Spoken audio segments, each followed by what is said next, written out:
Ya estamos grabando y nos vamos a ir, chicos, a compartir la pantalla.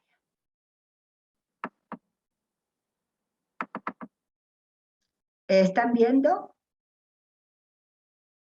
Sí, Lice, se ve. Bien. Sí, licenciada, se ve bien.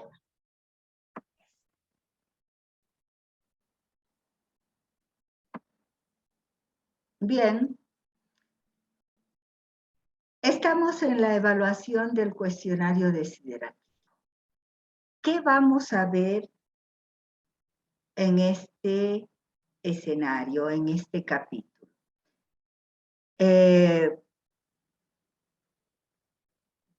Vamos a ver algo que desde hace mucho que les vengo diciendo, ¿no? Es uno de los test más completos que existe, es verdad.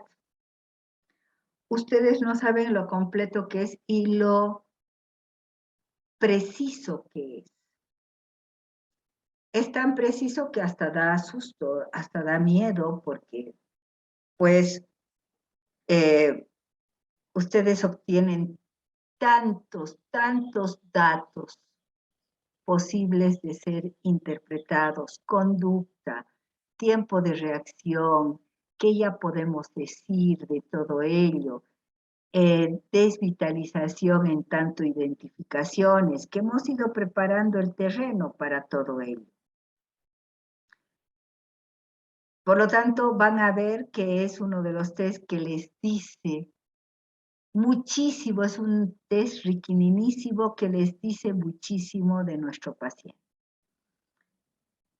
Todos los elementos que se manejan en la prueba son interpretables todos, conducta, el cómo se presenta, el qué hace durante la prueba, sus lapsus. No se olviden de que nosotros nos alimentamos de lapsus, chicos, por lo tanto, todos los lapsus, todos los silencios que tenga la persona, pues inmediatamente son interpretables.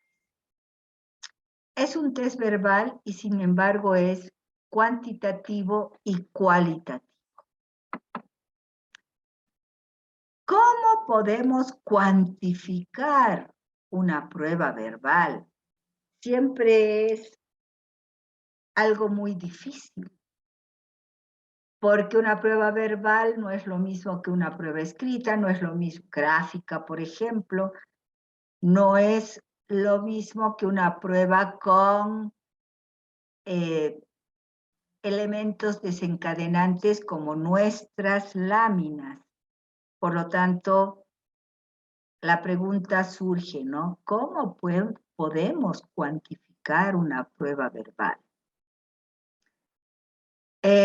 Pues tengo que decirles de que es la primera parte de la evaluación, pero parte importantísima, porque acá nos equivocamos y listo. Toda la prueba se va al tacho. Porque justamente, como vamos a cuantificar, tenemos que pensar que esta cuantificación nace y se realiza, se procede en base a la corrección que ustedes hayan podido tener de los mecanismos de defensa, sobre todo. Para ello debemos pensar que la correcta aplicación de esta riquísima prueba es fundamental para la obtención del éxito que buscamos. Tanto en la aplicación del test, chicos, como en la corrección, tenemos que seguir los pasos rigurosos para no equivocarnos, para que realmente la prueba tenga el éxito esperado. El mayor riesgo que tenemos es el de convertir el cuestionario en un test de identificaciones. Esto es lo que les dije el otro día. Sí, hay el test de identificaciones que es bueno también, porque nuestra identidad se compone de las múltiples identificaciones, como hemos visto. Pero este test traspasa los ámbitos de las identificaciones, traspasa y se plasma en lo que tenemos como objetivo general, que es el de identificar, evaluar todo lo referente a la estructura de personalidad de nuestro testado, de nuestros testados, de nuestra testada, de nuestras testadas, a través de la utilización que ellos hagan de los mecanismos de defensa. O sea, cómo se ponen alerta, cómo a través de todos los riesgos que todos los días pasamos, chicos, implementamos nuestras defensas.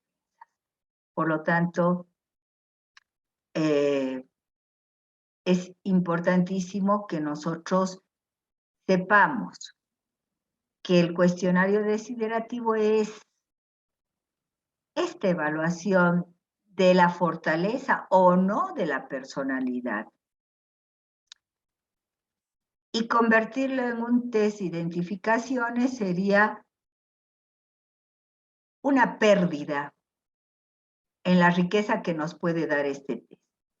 Y sabemos que podemos convertirlo en un test de identificaciones con una mala toma, con una mala aplicación. Ahora, cuando vemos, y repito esto que la semana anterior les dije, ¿cuándo podemos convertirlo en un test de identificaciones? Cuando hay shock, tanto en las positivas como en las negativas. Hay shock en la segunda positiva, pasamos a la primera negativa. Hay shock en la primera negativa, suspendemos la prueba. Es decir, no podemos seguir armando las siguientes catexias sin la respuesta anterior. Por lo tanto, si hay shock en cualquiera de las catexias positivas, pasamos a las negativas. Si hay shock en cualquiera de las catexias negativas, suspendemos la prueba, porque ya no podemos armar las otras preguntas. Suspendemos la prueba. Solo podemos proceder, acá pongo, a convertirlo en un test de identificaciones cuando observemos que el paciente no soporta la presión de la prueba. Esto quiere decir que aparece el shock o el bloqueo, que ya les he explicado que es lo mismo para nosotros dentro del desiderativo. Riesgos y peligros. Debemos estar conscientes como psicólogos del caudal de angustia que suscitamos con la prueba. Hemos hablado de cómo es una prueba en la que colocamos al paciente en una muerte ficticia, en una muerte disfrazada. Conscientemente, tal vez muchos de nuestros pacientes no sientan esa angustia, pero inconscientemente sí, porque es un test justamente para suscitar angustia y esta angustia hace emerger los mecanismos de defensa. Dicha ansiedad o angustia es sentida por el paciente más en forma inconsciente que consciente. Eso acabo de explicarlo. Y debemos saber cómo contener estos sentimientos que muchas veces se descontrolan. En personalidades débiles puede haber descontrol. Por lo tanto, tenemos que saber cómo contener estos sentimientos. Y para contener estos sentimientos ya les he dado el tip. Les he dado la orden de que si hay shock, tanto en las catexias positivas se pasa a las negativas, hay shock en las negativas, se suspende la prueba y ahí se puede proceder a hacer de nuestro test un test de identificaciones para calmar la angustia de las personas, que se desbordan, obviamente. ¿Cómo? Bueno, a ver, piense usted, señora, piense usted, señor, si pudiera convertirse en un animal, ¿en qué animal se convertiría? Si pudiera convertirse en un vegetal, ¿en qué vegetal se convertiría? Pero solamente cuando hay shock. Entonces, ya sabemos cómo controlar esa angustia. Es un test cuantitativo y cualitativo. ¿Por qué cuantitativo? Al tratarse de 6 catexias, 3 positivas y 3 negativas, podemos proceder a la cuantificación de acuerdo al número de mecanismos que encontremos. No se olviden, chicos, de que no son más que 6 catexias entre las positivas y las negativas. No podemos armar una cuarta catexia. Por ejemplo, algunas personas agarran y dicen, no, si tú pudieras dejar de ser persona, ¿en qué te gustaría convertirte? Y decimos, bueno, la persona responde de cualquier animal. Preguntamos por qué. Durante esta semana, una alumna, una estudiante tuvo a bien escribirme a mi chat personal y decirme una pregunta muy importante que le dije que por favor preguntara ella para todos. Cuando se transforma, por ejemplo,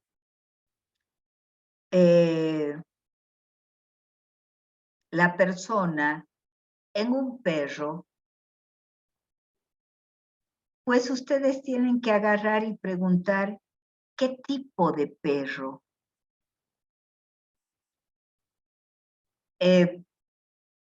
Porque no es lo mismo convertirse en un perro faldero que convertirse en un perro de esos grandotes, grandaneses o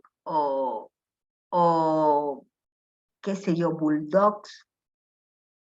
Y por lo tanto debemos estar seguros, seguras de con qué animal realmente, aunque sea dentro del mundo canino, se quiere la persona identificar. Otra pregunta que siempre se suscita es, por ejemplo, me gustaría ser un pez. Oye, los hay chiquititos y los hay los grandotes como las ballenas. Por lo tanto, qué bueno sería qué tipo de pez. Ahora, me dicen, por ejemplo, me encantaría ser un insecto. insecto tenemos desde las bellas mariposas hasta las pulgas, los piojos, y por lo tanto también tenemos que proceder a especificar, a que la persona, tenemos que invitar a la persona a que nos diga qué tipo de insecto, qué tipo de pez, qué tipo de planta, porque muchos me dicen una planta. ¿Y qué tipo de planta? Porque hay desde el pasto hasta los grandes molles o los grandes pinos que tenemos y que conocemos, ¿no? Los vivimos. Por lo tanto, hay que especificar aquellas respuestas que al parecer son muy amplias y nosotros tenemos que hacer caer, plasmar la respuesta del individuo en algo concreto para que podamos nosotros evaluar correctamente. En esto de que muchas personas caen en más de 6 catexias, el error habitual es: quiero ser un animal, ya, un perro, ya, un bulldog, ya. Ya especificamos que ya hemos visto qué tipo de identificación tiene la persona. Pero resulta de que la segunda catexia vuelve a repetir animal. En cambio, ya cuando le decimos, si usted pudiera dejar de ser persona y animal, ¿en qué le gustaría convertirse? Y a veces las personas en la tercera catexia recién agarran y dicen, me gustaría ser, qué sé yo, un estuche, por decirles algo. Y ahí la persona, nuestro psicólogo, comete el error de agarrar y una cuarta catexia. Si usted pudiera dejar de ser animal y cosa inerte como el estuche, ¿en qué le gustaría convertirse? Ya está invalidada la prueba, porque ya no son 3 catexias positivas y 3 catexias negativas. O sea, nosotros ya vamos a evaluar que la persona tuvo una reiteración de reino. Y esa reiteración de reino la hace débil. Por lo tanto, simplemente armamos hasta la tercera catexia positiva y pasamos hasta la negativa, hasta la primera catexia negativa. ¿Se entendió esto? Se entendió que solo son 6 catexias positivas, de las cuales solo 3 positivas, perdón, 6 catexias, de las cuales son 3 positivas y 3 negativas. ¿Está claro? Sí, licenciada. Bueno, hay otras respuestas que deben ser pulidas. Por ejemplo, en los obsesivos es muy común ver, me encantaría ser, qué sé yo, una ballena. Ay, no. Las ballenas son muy grandes. Entonces, creo que un delfín. Ay, no, pero los delfines gustan mucho a las personas y son muy miradas. No, creo que un pececito dorado. O sea, ballena, delfín, pececito dorado. Las respuestas de los amigos obsesivos son muy frecuentes, en tanto que la duda obsesiva, que no es defensa, ojo porque algunos me ponen duda obsesiva como defensa,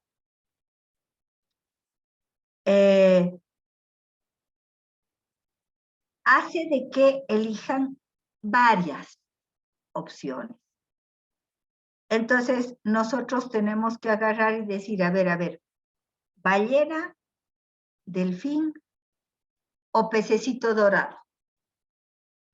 ¿Cuál de ellos usted quisiera? Pececito dorado, perfecto, pececito dorado. ¿Por qué?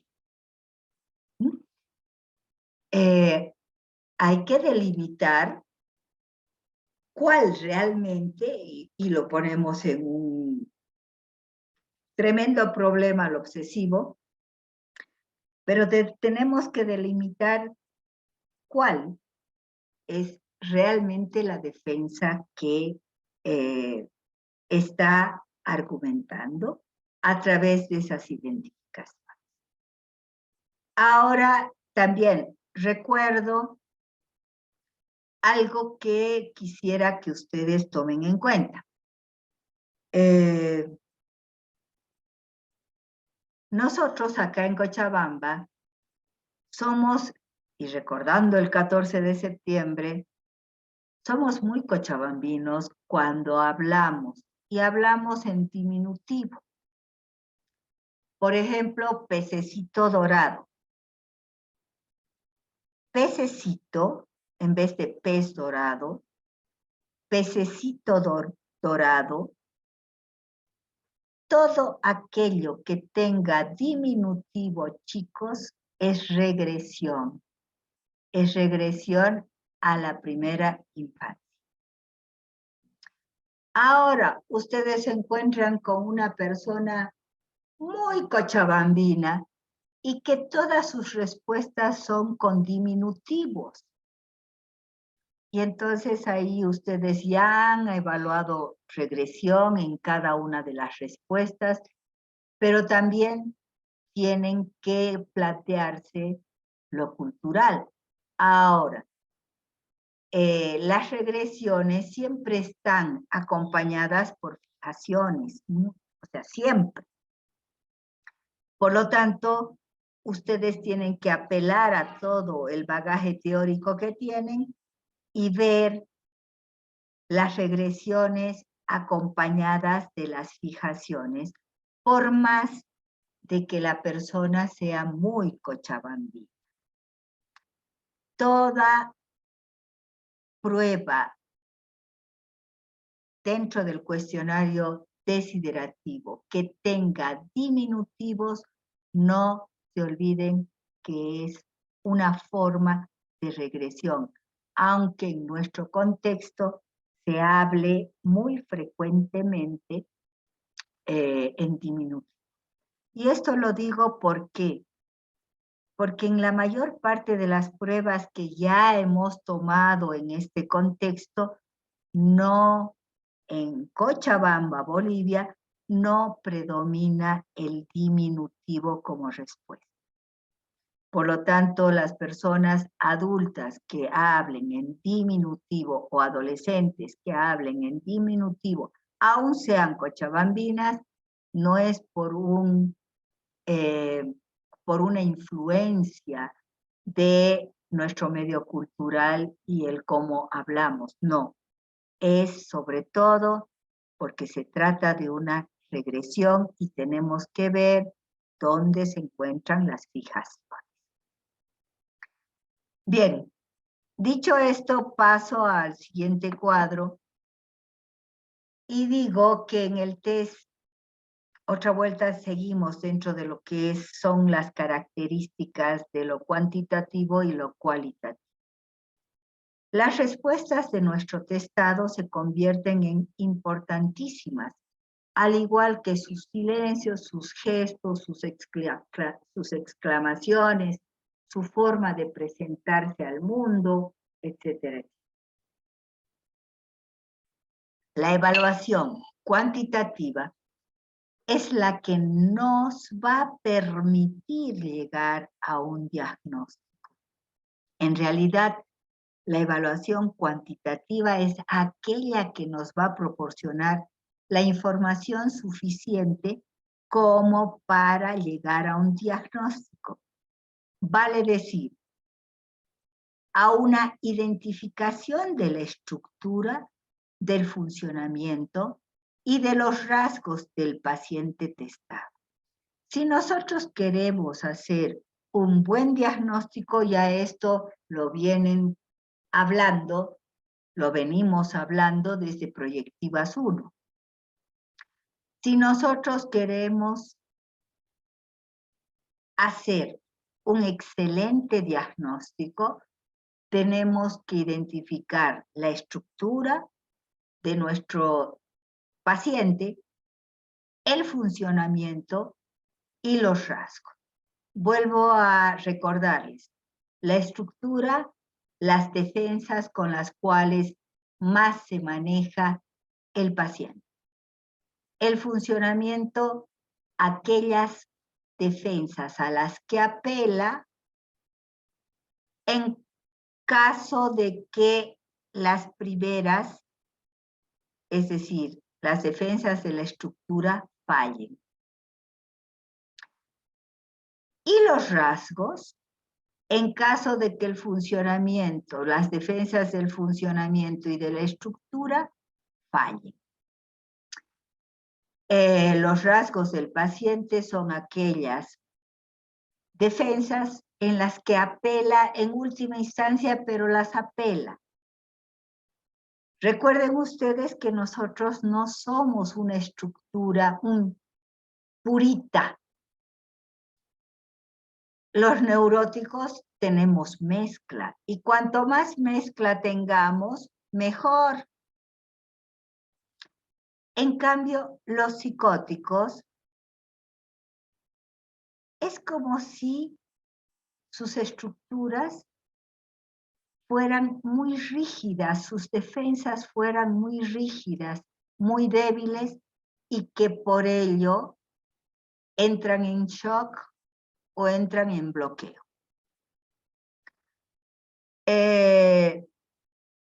Entonces, un buen diagnóstico, estructura, funcionamiento y rasgos. Ustedes ya van a aprender, ahorita estamos apelando a que ustedes identifiquen estructura, funcionamiento y rasgos con lo aprendido hasta ahora, pero después en clínica, después en otras materias, ustedes van a saber más de diagnósticos diferenciales, pero no se olviden de que el diagnóstico siempre tiene que tener estructura, funcionamiento y rasgos. Vamos a la siguiente.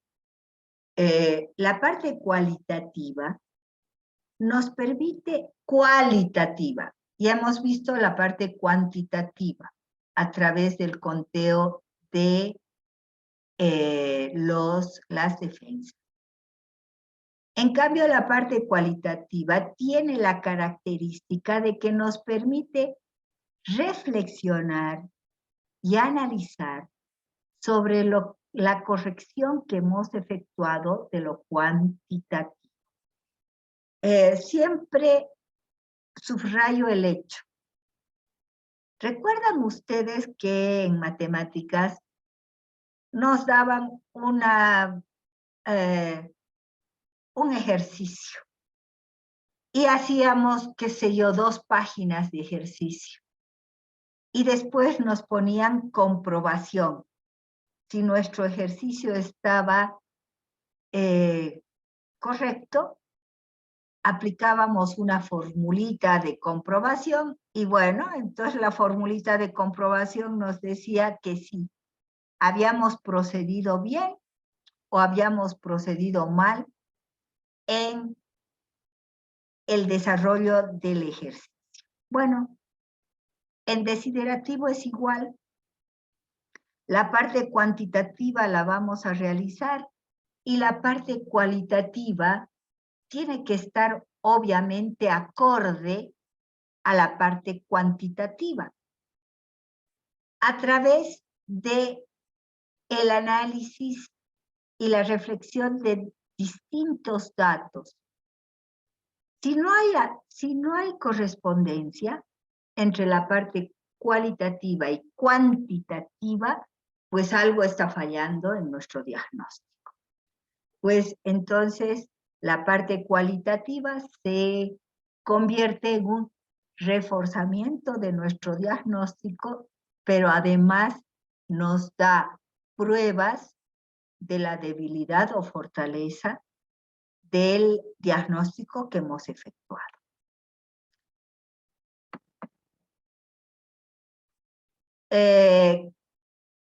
Procedemos entonces a la parte cuantitativa del test deshidratativo. Ahí creo que me he saltado acá. Sí, la evaluación cualitativa es una especie de protección de broche de seguridad que tenemos los especialistas para evitar en lo posible los errores que podamos cometer. ¿Cuáles son los errores que podamos cometer? Por ejemplo, una calificación subjetiva. Por ejemplo, una falla teórica en la que estamos identificando una defensa mal. Por lo tanto, esta evaluación cualitativa retroalimenta constantemente la cuantitativa. Bien, ahora entramos a la cuantitativa. En la cuantitativa vamos a evaluar símbolo, fantasía, mecanismo de defensa, que ya hemos estado ejercitando, y cuadro al que pertenece el mecanismo de defensa. ¿Qué vamos a ver en símbolo? En símbolo vamos a ver el objeto de identificación, lo que hace un ratito les decía. Cuanto más claro esté el objeto de identificación como elegido, cuanto más claro estén ustedes las características del objeto de identificación, mejor. Obviamente, no vamos a decir, a ver, por ejemplo, ¿no? Quiero ser un insecto. Ya, ¿qué tipo de insecto? Una mariposa. ¿Qué tipo de mariposa? No, tampoco queremos de que nos diga la mariposa perteneciente a las especies tales y tales y tales. No, no, simplemente mariposa. Porque si es mariposa, por ejemplo, de día, llena de colores, o mariposa nocturna, oscura y tenebrosa, pues vamos a proceder a identificarla en el por qué. ¿Por qué? Porque es linda, tiene colores, entonces ya sabemos de que se trata de una mariposa de las que nos alegran la vida. Pero si le decimos por qué y tal vez están en las catexias negativas, no quiero ser una mariposa. ¿Por qué? Porque es negra, porque es horrible, es presagio de mala suerte, en nuestro medio por lo menos, etcétera, etcétera.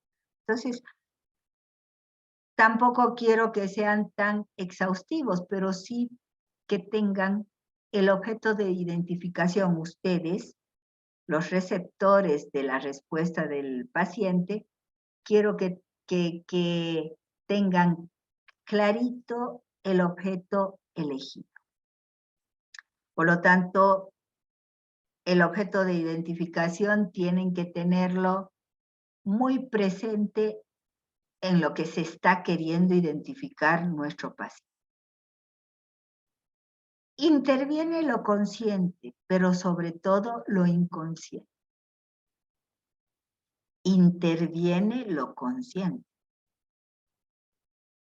Pero sobre todo a nosotros nos interesa lo inconsciente. Y eso es lo que tenemos que rescatar. Por eso es de que les pido de que en el símbolo tengan el objeto de identificación muy clarito. Claro que lo inconsciente debemos interpretar. no sale fácilmente, es interpretable.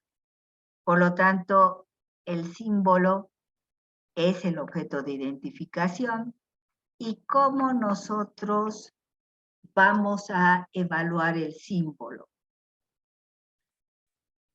El símbolo está dicho en forma manifiesta, más lo no dicho.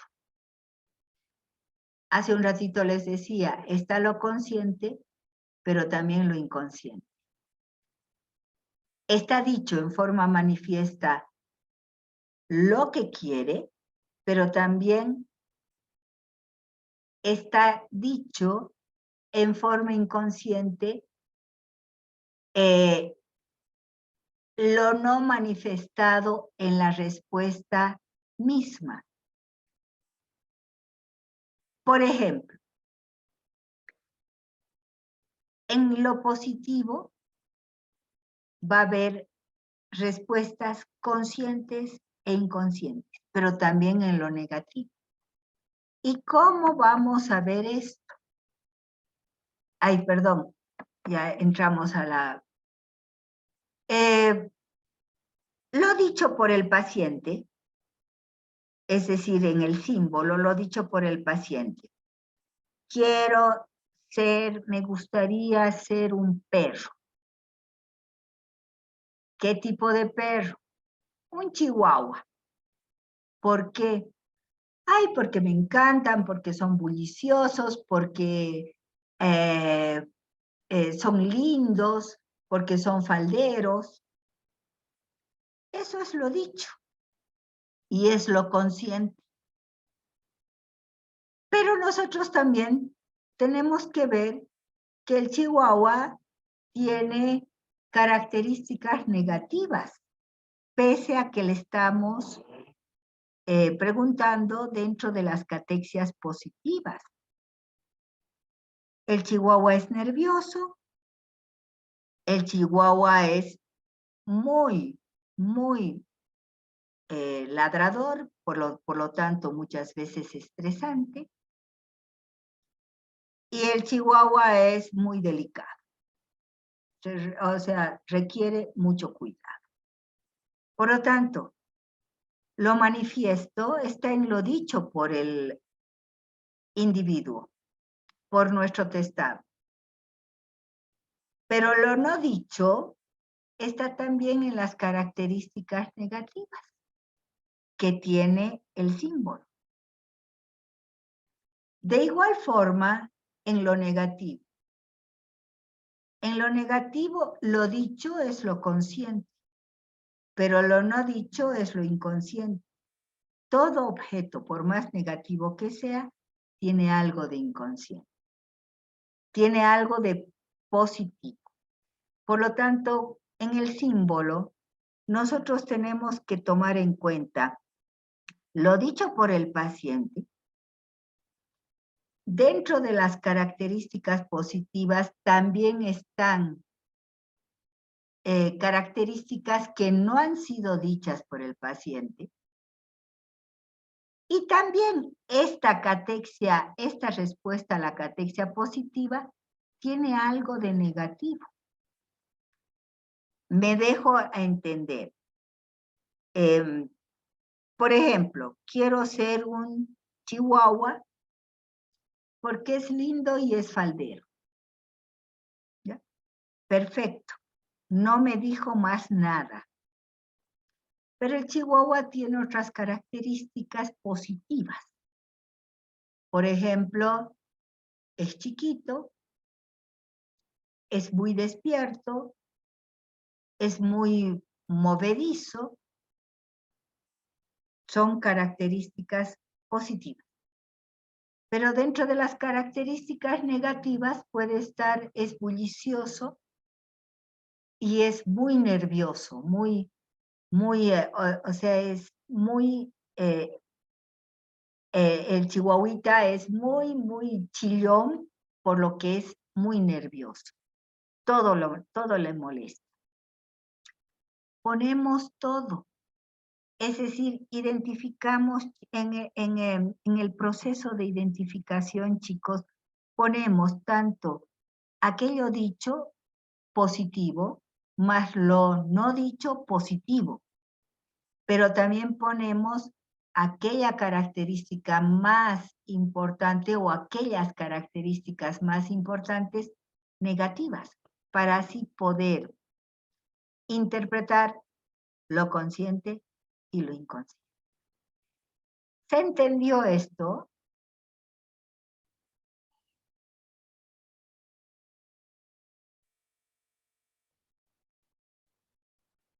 Chicos, retroalimentación, por favor.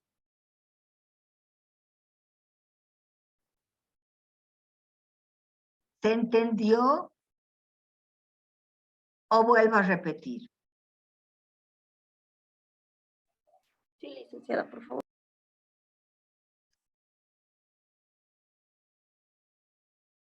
Lo repito de otra forma. Ya ustedes saben de que en toda identificación hay procesos conscientes e inconscientes. Ahora, en las catexias positivas hay características que están dichas, características positivas, elegidas por el paciente y que están manifiestas, están dichas, están habladas dentro del discurso del paciente. Pero también pueden haber más características positivas que el paciente no ha dicho. Por lo tanto, y que hacen a la figura de identificación. Por ejemplo, quiero ser una llama del altiplano. ¿Por qué? Porque sobrevive a las alturas. Perfecto. Lo positivo dentro de las características de identificación dichas por el individuo es sobrevive a las alturas. Pero la llama tiene otras características positivas. Por ejemplo, su lana. Por ejemplo, es productora de algunos elementos como leche de llama.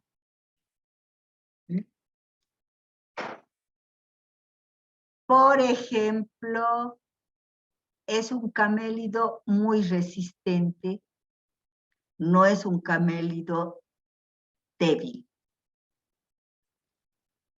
Ponemos todo lo dicho por el individuo, pero también ponemos algunas características que hacen a la llama.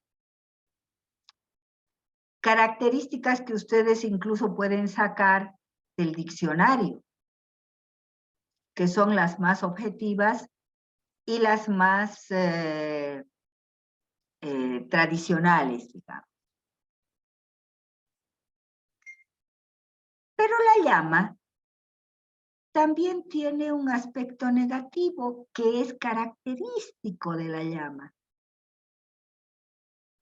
Escupe. Por lo tanto, es agresiva. Por lo tanto, escupe y es agresiva.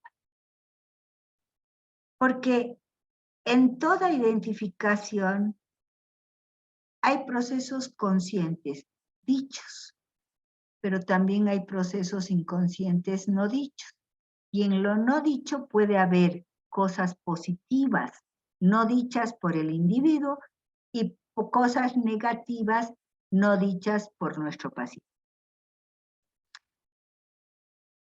A nosotros lo que nos interesa es observar la característica de identificación se está identificando, cuando se identifica con la llama, se identifica con lo positivo y lo negativo, con lo dicho por el paciente y también lo no dicho por el paciente, positivo o negativo.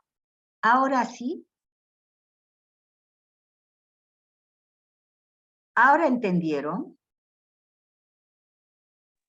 Sí, licenciada, gracias.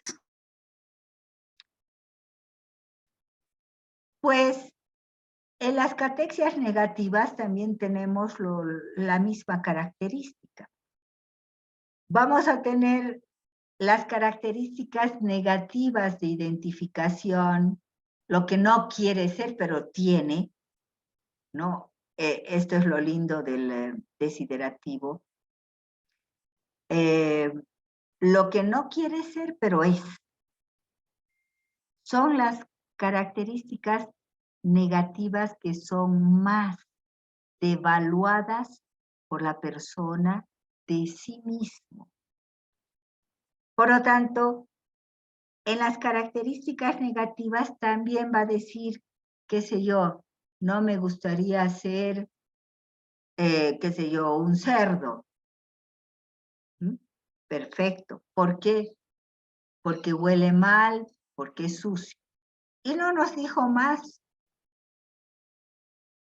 Sí, el cerdo es verdad que huele mal y aparentemente es sucio, pero acá es sucio, porque en otras partes los crían, pero en parece quirófano donde los crían.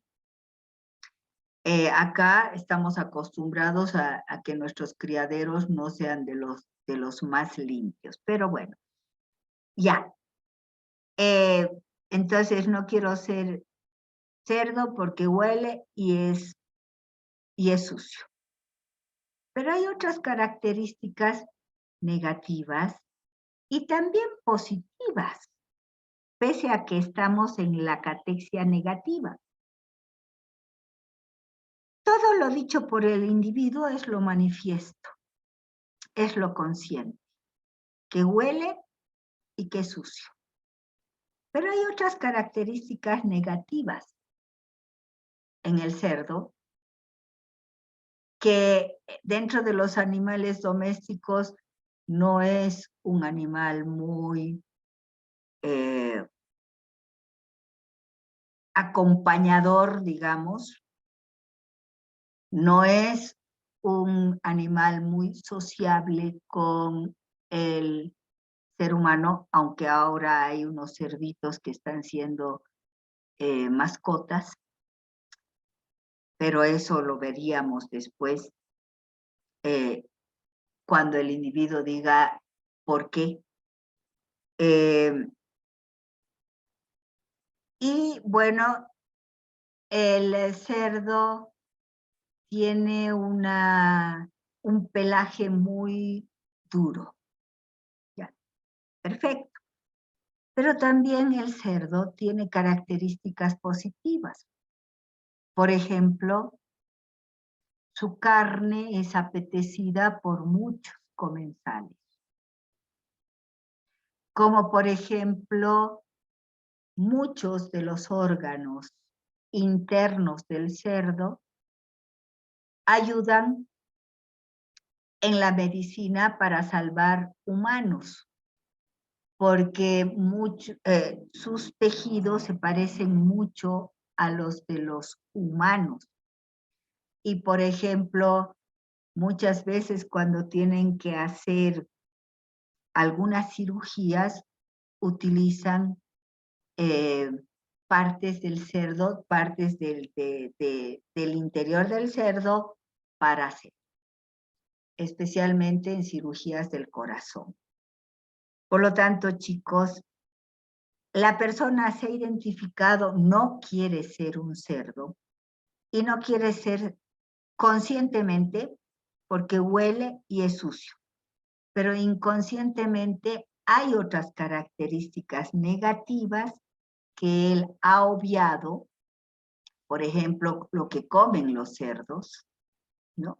Que nuestra paciente ha obviado pero que también hacen a las características más específicas del cerdo.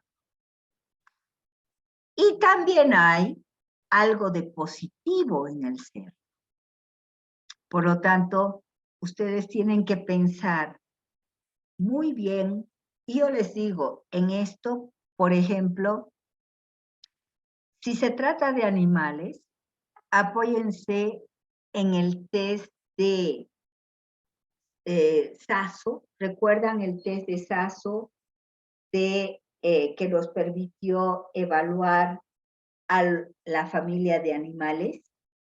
Apóyense en el test de Sasso, donde ahí está de cada animal lo positivo y lo negativo.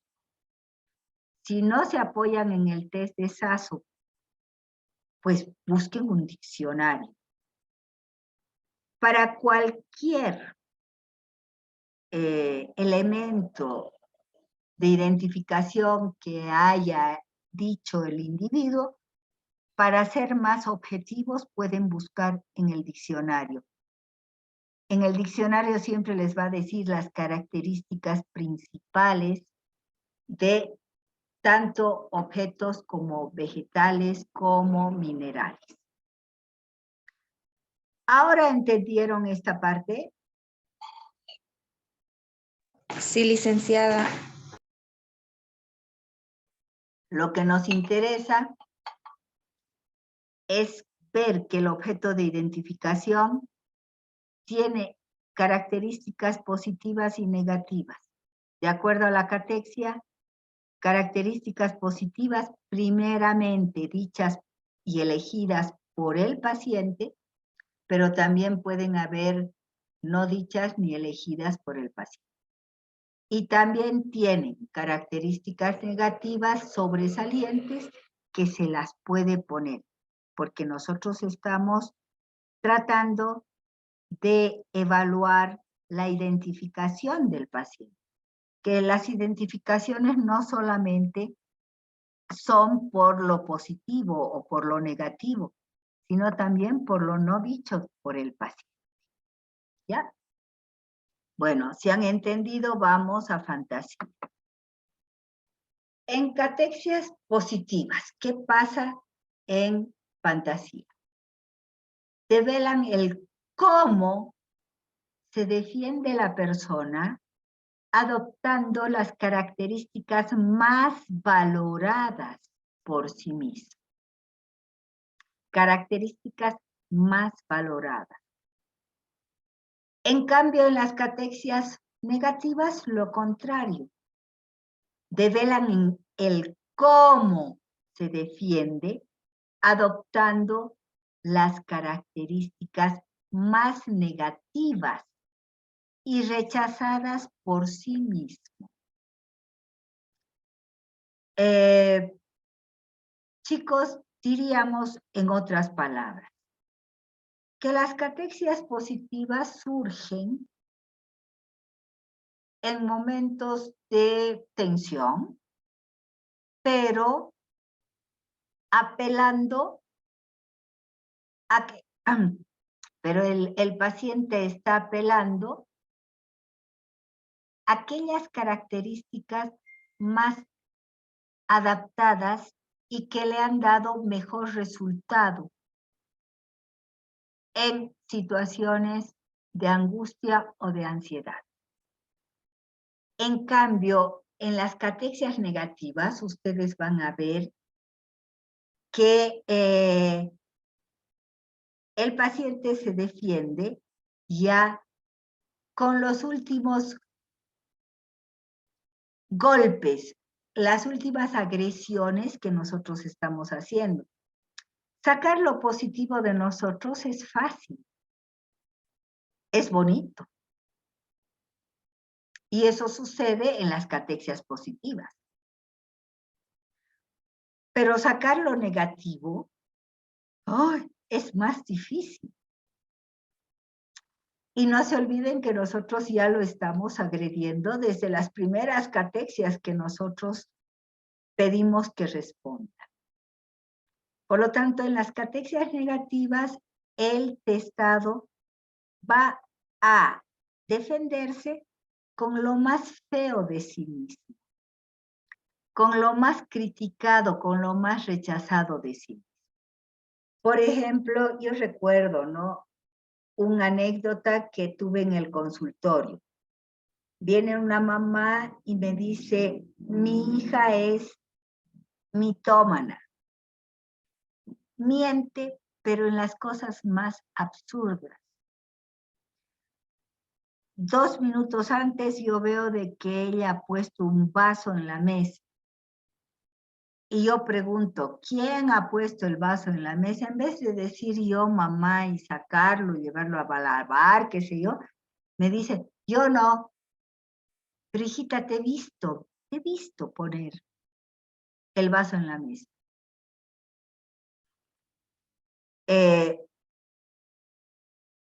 La chica viene, la adolescente, era una adolescente, viene al consultorio.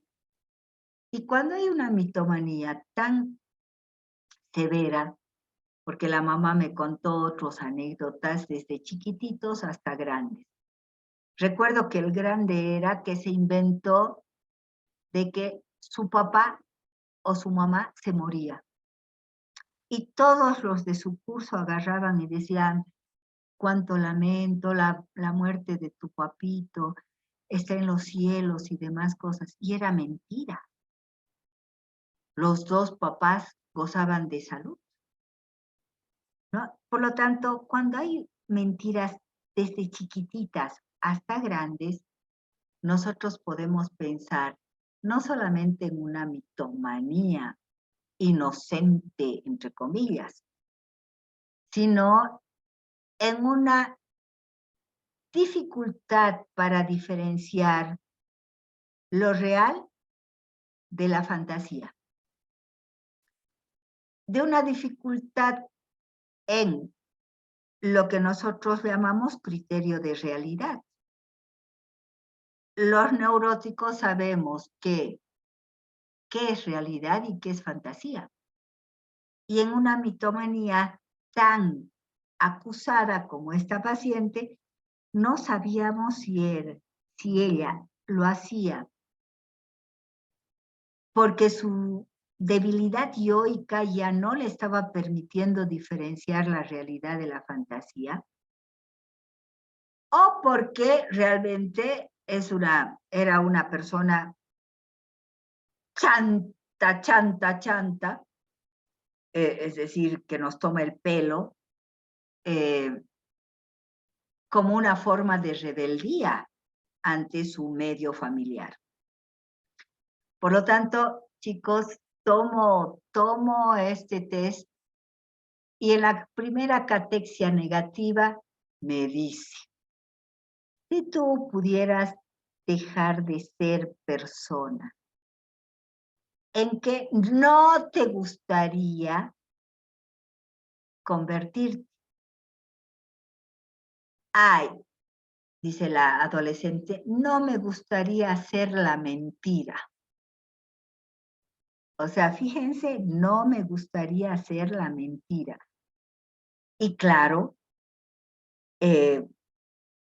acá en este ejemplo, yo quisiera que ustedes capten que lo que más rechazaba de ella misma es precisamente lo mentirosa que es. Bueno, el resultado de esta chica era de que era presicótica. Entonces, de verdad que no era una mitomanía solamente neurótica, sino que era presicótica. Entonces, estaba al borde de lo que nosotros llamamos una edefrenia, que es una psicosis adolescente. Por lo tanto, chicos, en la fantasía vamos a ver de que en las catexias positivas vamos a apelar a lo mejor de nuestra persona, a lo mejor, a lo más valorado de nuestra persona, y en las catexias negativas a lo peor de nuestra persona, pero que está en nuestra persona. ¿Hasta acá alguna pregunta?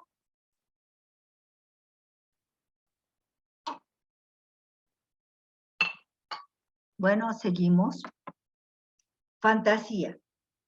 La psicología considera la fantasía como una forma de mecanismo de defensa que se utiliza para evitar alguna emoción o pensamiento que surge debido a alguna frustración, miedo, decepción.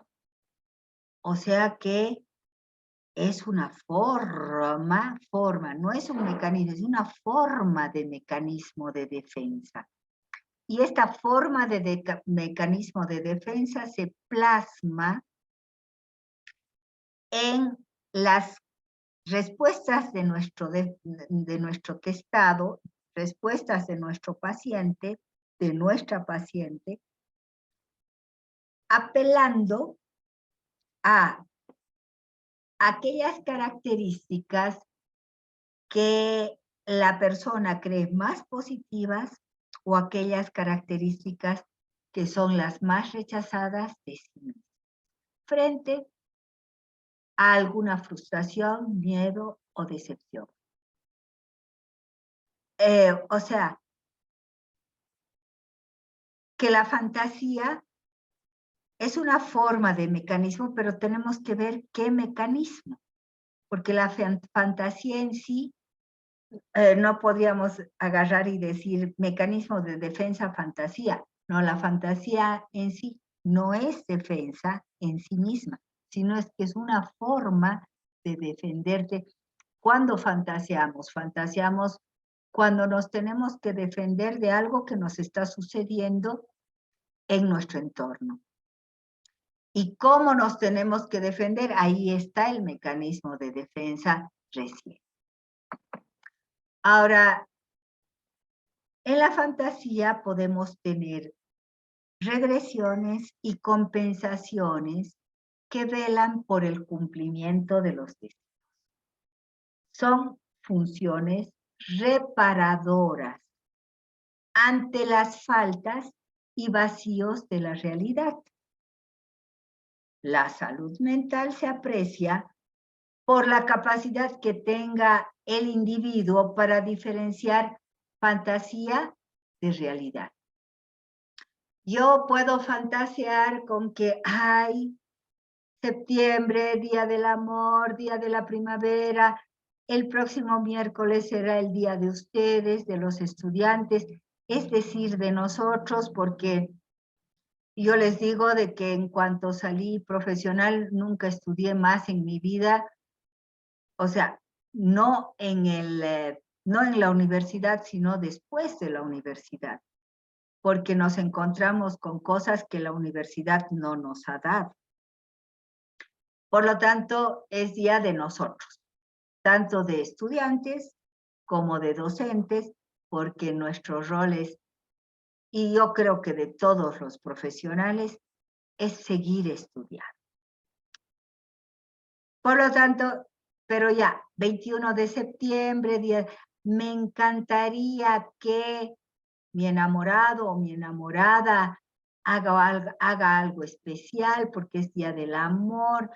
Me encantaría ir a comer alguito, a cenar con velas, a que mi enamorado o mi enamorada ponga, qué sé yo, pétalos de rosa en nuestra cenita, cosas por el estilo. Esa es la fantasía.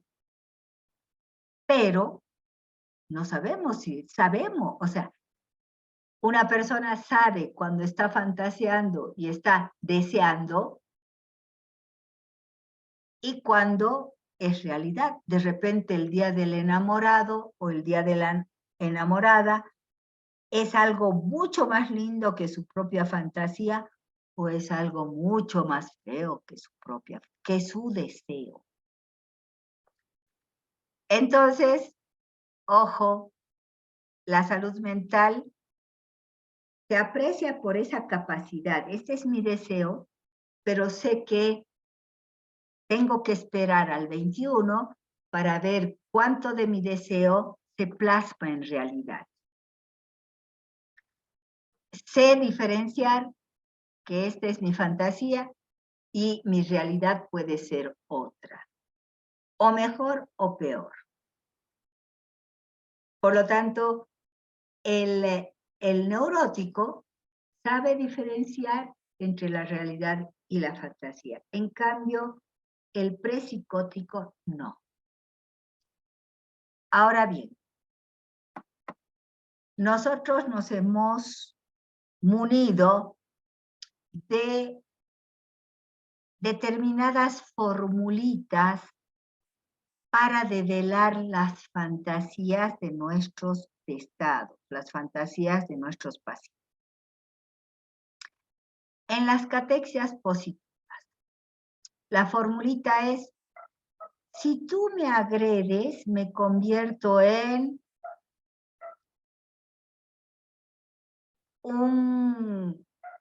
digamos que la respuesta ha sido en una paloma, porque puede volar. Me convierte en un ser que vuela para evadir tu agresión. Digamos que la respuesta es en árbol frutal para alimentar a las personas. Si tú me agredes, me convierto en un alimento que sirve a las personas para frenar tu agresión. Me convierto en un vegetal que sirve a las personas para frenar tu agresión. Que sea útil a las personas para frenar tu agresión. Que alimente a las personas para frenar tu agresión. En cambio, en las catexias negativas tenemos dos formulitas. Una es: si tú me sigues agrediendo, me convierto en, qué sé yo, un objeto seductor para frenar tu agresión. Si tú me sigues agrediendo, me convierto en un aparato eléctrico para servirte y frenar tu agresión. La segunda formulita me gusta más. Personalmente es la que más utilizo, porque es más descriptiva. Si mis defensas me fallan y hago salir lo peor de mí, ¿no? O sea, si mis defensas me fallan, me convierto en lo peor de mí para frenar tu agresión. Me convierto en un monstruo alado para frenar tu agresión. Qué sé yo. O sea, no me gustaría ser bomba atómica. Si mis defensas me fallan, me convierto en un aparato totalmente poderoso y mortífero para frenar tu agresión. Por lo tanto, miren las formulitas que tenemos para la fantasía. Ahora estas formulitas van a ver de que no es tan difícil y van a ver de que ahora con el ayudante van a ver esto de símbolo, fantasía, mecanismo y cuadro. ¿Qué tenemos en mecanismo y cuadro? Se cuentan los mecanismos y los cuadros a los que pertenecen las respuestas del sujeto en las 6 categorías. Los mecanismos más usados darán cuenta de la estructura, seguidos por el funcionamiento y por último los rasgos. Y chin chin, chicos, aquí estamos. A ver, preguntitas.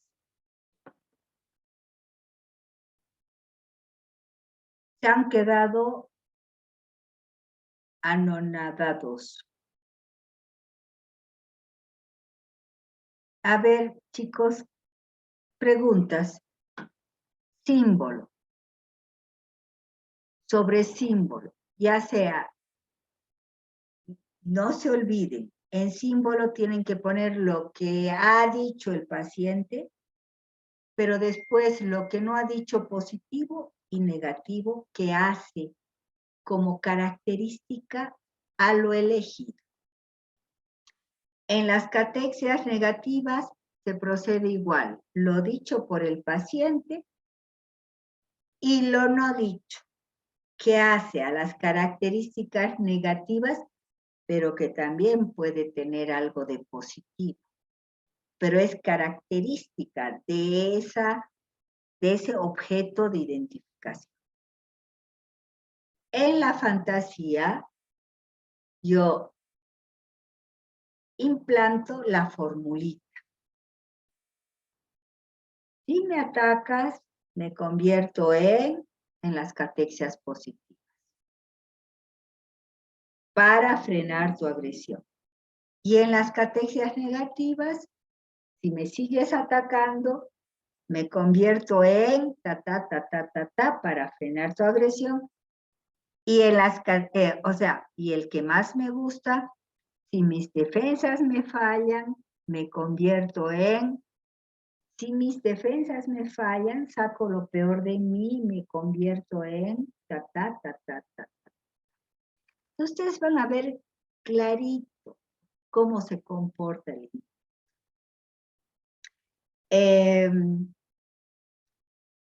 creo que en símbolo, chicos, está de más, otra vuelta, cuarta vez creo que repito, que lo que quiero yo como psicólogo es identificar tanto las características positivas del objeto de identificación de mi paciente, pero tanto en lo dicho como en lo no dicho. Y en lo no dicho hay siempre algo de negativo. Y en las catexias positivas, negativas lo propio, pero siempre entre lo negativo hay cosas que no ha dicho la persona, pero que son negativas, pero que también puede ese mismo objeto ser positivo. En la fantasía, ¿para qué me va a servir la fantasía? Precisamente es como una interpretación de lo que ha dicho nuestro paciente frente a nuestra agresión. Y tenemos las formulitas. Y entonces esas formulitas me van a permitir, chicos, identificar mejor los mecanismos de defensa. Las formulitas me permiten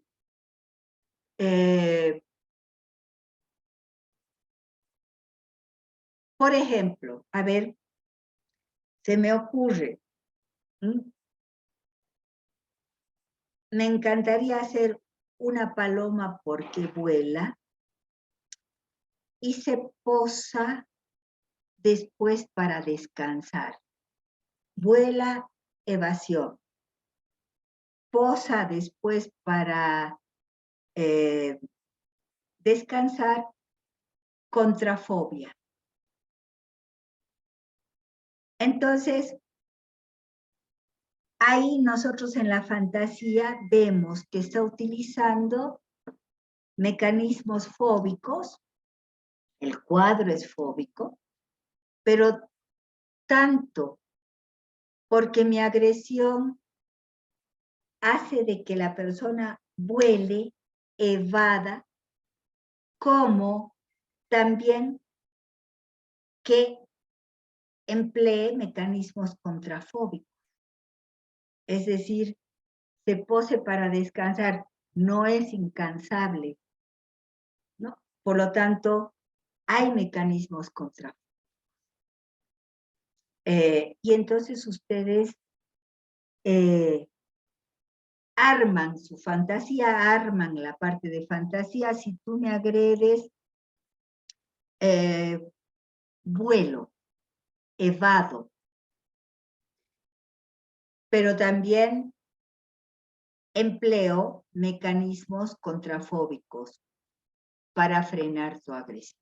Por ejemplo, ¿no? Por ejemplo, ¿ya? Preguntitas, chicos.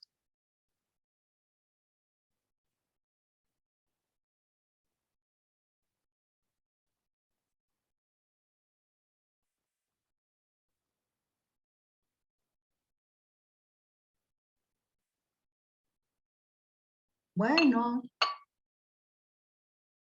si no hay preguntas, considero de que entonces han entendido y entonces me despido.